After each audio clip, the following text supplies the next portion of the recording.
Welcome to today's Explainer. Today, we're diving straight into something that affects literally every single one of us, the architecture of financial desire. We're going to uncover how our brains are being quietly, almost invisibly programmed to waste money. I want you to just sit with this question for a second. What if your spending decisions were never actually yours? I mean, think about the clothes you buy, that food you desperately crave at 3 p.m., or that new phone you suddenly feel like you absolutely need right now. Even those little treats you think you deserve after a long day. What if you aren't the one making those choices? What if your brain is being quietly programmed by algorithms and massive brands to keep you spending your hard-earned cash, keeping you broke while someone else just keeps getting richer? You know, we're being psychologically manipulated every single day, and the wildest part? Most of us never even realize it. Okay, let's dive into this. Because to understand how we get trapped in this cycle, we really have to look at where it begins. And it starts early, like very, very early. Society actually trains us from childhood to connect buying things with feeling happy. Think about it. You get good grades in school, you get a toy. You're feeling sad, maybe you scrape your knee, boom, here's some ice cream to make it all better. It's your birthday, you get showered with gifts. Slowly, without you even noticing it, your developing brain wires these concepts together. It builds this incredibly powerful, practically unbreakable connection between spending money and getting an emotional reward. Now, what's really fascinating here is this profound truth. Once emotions control spending, logic completely disappears. And believe me, companies know all about that childhood programming we just talked about. They know exactly how to pull those strings. Because if they can trigger your emotions, you literally won't do the math. That emotional trigger is exactly why smart, totally rational people end up buying things they absolutely do not need, using money they don't actually have, just to impress people they don't even like, right? It's crazy. They aren't buying a product anymore. They're desperately trying to buy the feeling attached to it. And this brings us right to the actual biology of the trap. We're talking about dopamine, the anticipation chemical. Society usually mislabels it as the happiness chemical, but actually, no. It's all about anticipation. Every single app notification, every flashy online sale, those incredibly stressful limited time offer countdown timers, they are all explicitly engineered to trigger dopamine. Your brain gets this massive rush of excitement before you make the purchase. It's the thrill of the hunt. That's why shopping feels so addictive. Modern apps are designed exactly like slot machines in a Vegas casino. Bright colors, endless scrolling, instant psychological hits. But the second you actually click buy and the package shows up at your door, that excitement fades almost instantly, and your brain immediately starts hunting for the next fix. And this brilliantly illustrates the real-world consequence of all this. We call it the status trap. So imagine two people. The first guy is driving a super flashy luxury car, right? But he can barely afford the monthly payments. The second person is driving an older, totally simple car, but takes all that extra money and buys assets that pay him every single month. Now here's the crazy part. Society praises the first guy. People look at him and think, wow, no way, he is so successful. But in reality, he is completely trapped in a cage of debt. The second person is basically ignored by society, but is quietly becoming financially free.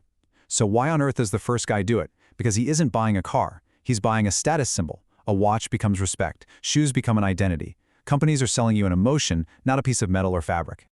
Let's see how this builds. Because man, social media has taken this status trap and multiplied it by 100. Today, literally everyone is performing wealth online.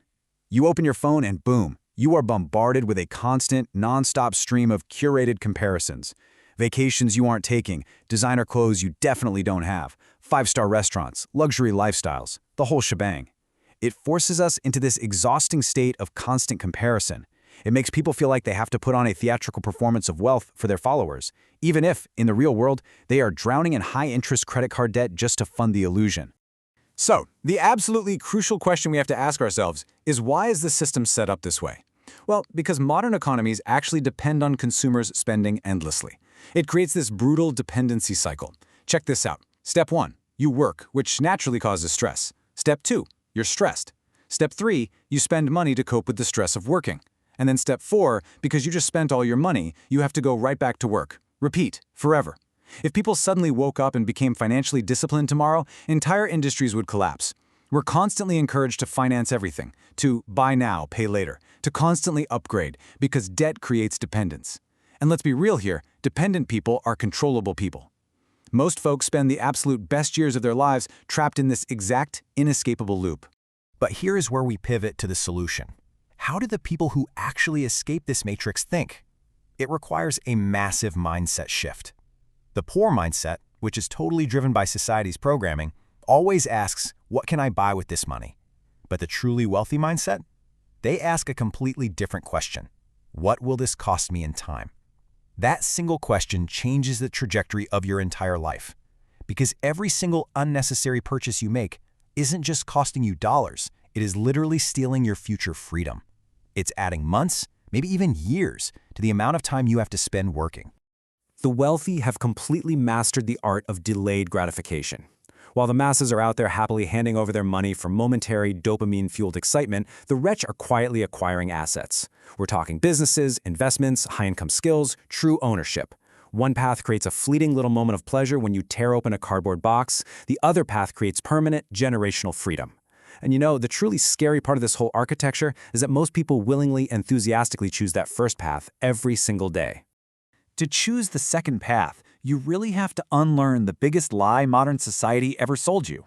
The idea that you must spend money to feel successful. Look, fake wealth screams for attention. It's flashy, it looks absolutely incredible online, but it's just an illusion covering up a broken bank account. Real wealth is shockingly quiet. Real wealth looks like peace of mind. It looks like having total control over your own time, having options, having the ultimate freedom to just walk away from a job you hate. The richest people often look completely normal walking down the street, while the most financially broken people look like literal millionaires on Instagram. So how do we actually break free? I really want you to take away these 3 actionable steps to break your programming. First, you have to pause and become aware. Next time you feel that urgent, burning need to buy something, just stop. Take a breath. Ask yourself, do I genuinely need this, or was this desire manufactured for me by an algorithm? Just pausing for a second can save you years of financial pain. Second, you have to completely stop buying things to impress strangers. I promise you, everyone is way too busy worrying about their own insecurities to care what brand of shoes you're wearing today. And third, flip your financial order. Poor people spend their paycheck first and save whatever little bit is left over. Rich people invest first, buy their assets, and only spend the leftovers. That one tiny shift moves you from acquiring liabilities to acquiring true freedom. As we wrap this up, please remember this. At the end of the day, your financial future is not actually controlled by how big your salary is. There are absolutely broke doctors and incredibly wealthy janitors out there. Your future is controlled by your attention, your impulses, and your discipline. The modern world is quite literally designed to profit off of distracted consumers. But freedom, real, lasting, sleep like a baby freedom, belongs exclusively to those who learn to control themselves. The exact moment you stop endlessly chasing things is the exact moment you finally become rich. I want to leave you with this really profound thought. The most dangerous prison is the one people don't realize they're living inside. Take a hard, honest look at your own habits today and ask yourself if you've been living in that prison. If this explainer opened your eyes and maybe helped you see the matrix of our modern economy, make sure to subscribe right now. Because in our next explainer, we might just expose another hidden system that's quietly controlling your life. Until then, stay focused, stay disciplined, and take back control of your desires.